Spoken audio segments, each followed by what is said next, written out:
अभी देखिए नियोजन नीति 60-40 आपने पेपर में पढ़ा होगा। 60 यानी झारखंड मैंने जो रिजर्वेशन है उसमें भी आप आश्वस्त नहीं हो सकते हैं, क्योंकि यहाँ फर्जी में ओबीसी और ईडब्ल्यूएस बन जाता है।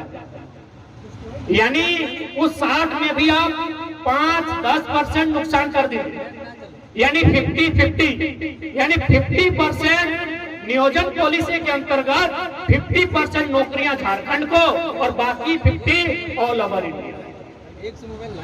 क्यों होगा? यही तेलंगाना स्टेट है जो भारतीय संविधान आर्टिकल 371D के अनुसार अपने राज्य की 7% नौकरियों को अपने राज्य को सुरक्षित करता है। यही कर्नाटक है जो 3rd और 4th ग्रेड की 7% नौकरियों को कर्नाटक के लिए आरक्षित करता है। तो जब हम बात करते हैं झारखंड में झारखंडियत की, झारखंड के निवासी की, तो कौन सा गुनाह करते हैं? अब इसमें देखिए क्या होगा। यदि ये 50-50 का फंडा अप्लाई होता है तो बाकी जो 50 जो अन्य राज्यों के होंगे और उसमें मान के चलिए 90% अन्य राज्य के होंगे। यदि आपको लगता है कि नहीं हम कुछ भी बोल रहे हैं तो 2-3 महीना पीछे चले जाइए। झारखंड के स्थापना दिवस के दिन इंजीनियर का रिजल्ट क्लियर हुआ था, जिसमें शायद 263 को बहाली क्लियर किया गया था। जो जनरल मैंने जो ओपन कोटा था उसमें 96% गैर झारखंड के लोगों का हुआ। ये हम नहीं आंकड़े कह रहे हैं। जो जनरल कोटा ओपन कोटा था यानी कोई भी आ सकता है, उसमें 96% जो इंजीनियर थे वो बाहर थे। तो ठीक उसी प्रकार जो 50-50 की वैकेंसी आ रही है इसमें फिर 90% बाहर के लोग आएंगे। अब क्या होगा? बाहर के लोग आएंगे वो बड़ी बात नहीं है। यहाँ अब क्या नियम है, यदि बप्पा यहाँ नौकरी करते तो बेटवा झारखंडी भाई। यहाँ ये भी रूल है कि बप्पा यहाँ नौकरी कर लो तो बेटो यहाँ के निवासी भाई। यानी अब वो सीधे 50-50 से दोनों तरफ, यानी चाहेगा तो एगो बेटा को इधर वाला 50 में फॉर्म भरवा सकता है और एगो बेटा को जो अपेन 50 है वहां भी फॉर्म भरा सकता है। अब आप कहेंगे कि नहीं आप तो कुछ भी बोलते हैं। चलिए उदाहरण देते हैं। हम धनबाद जिले से आते हैं, वहां एगो बागमारा ब्लॉक है, उस ब्लॉक के अंतर्गत एगो मोहदा नाम का क्षेत्र है। वहां 2 भाई बहन दोनों दरोगा बना है। भाई दरोगा बना है, झारखंड का दरोगा चतरा में ड्यूटी है और बहन जमुई में बना। जमुई झारखंड में नहीं हम इतना जानते, अब कहाँ आप खोज। यानी वे लोग दोनों जगह, ये जो 60-40 है वो एगो बेटा को 60 में भी डलवा सकता है और एगो बेटा को 40 में। कहे कोई नौकरी कर चुका है, वो यहाँ नौकरी कर चुका है। एगो बेटा वो 60 में फॉर्म भरेगा और दूसरा बेटा को चाहेगा तो 40 में। उसका जैसा मन करेगा वैसा करेगा।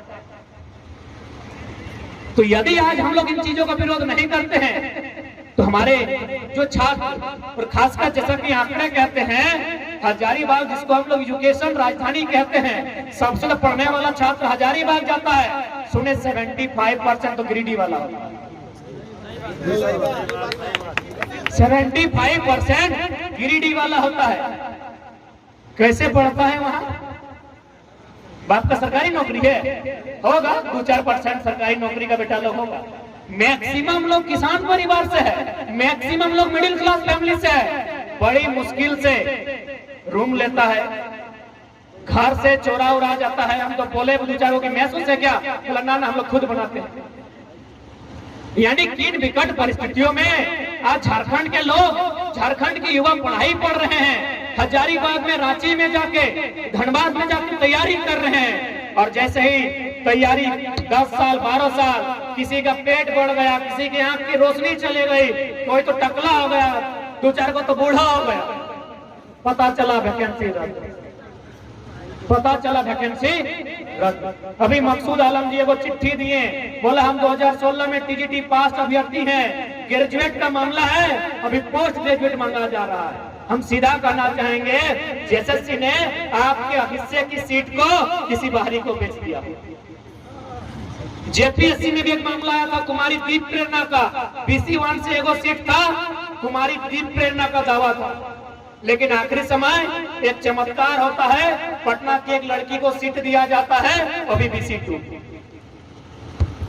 यानी इस राज्य में ऐसी ऐसी घटनाएं घट रही है जिस पर आप यकीन नहीं कर सकते, जिस पर आपके कानों को यकीन नहीं होगा ना, आप किसी भी कानूनी प्रक्रिया से अगर होकर जाएंगे तो आप यकीन नहीं कर सकते हैं आज इस राज्य में इतनी दुर्दशा हो। तो इसके लिए जिम्मेवार कौन है?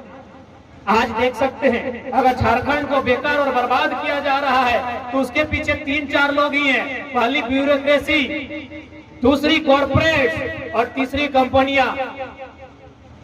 तो इनको सपोर्ट कौन कर रहे हैं? हमारे विधायक। क्योंकि लोकतांत्रिक व्यवस्था में आज अभी पूर्व के वक्ता लोग कह रहे थे कि आज के नौजवान कहते हैं आई हेट पॉलिटिक्स। यही हमारी हार हो जाती है। आई हेट पॉलिटिक्स, जैसे ही हमने कहा कि हम पॉलिटिक्स से, राजनीति से नफरत करते हैं, यकीन मानिए उसी दिन आप अपने देश से नफरत करते हैं। क्योंकि पता है भारत एक संवैधानिक देश है, संविधान और राजनीति दोनों एक दूसरे के पूरक हैं और संविधान और राजनीति से ये देश चलता है। यानी आप कहते हैं I hate politics, that mean you hate constitution, क्योंकि पॉलिटिक्स संविधान से चलता है। इसलिए आप ये कह सकते हैं आई हेट पॉलिटिशियन। हम अपने राजनेताओं से नफरत करते हैं। यदि आप राजनीति से नफरत करते हैं तो फिर हम लोग के लिए ये बालू खेलना है,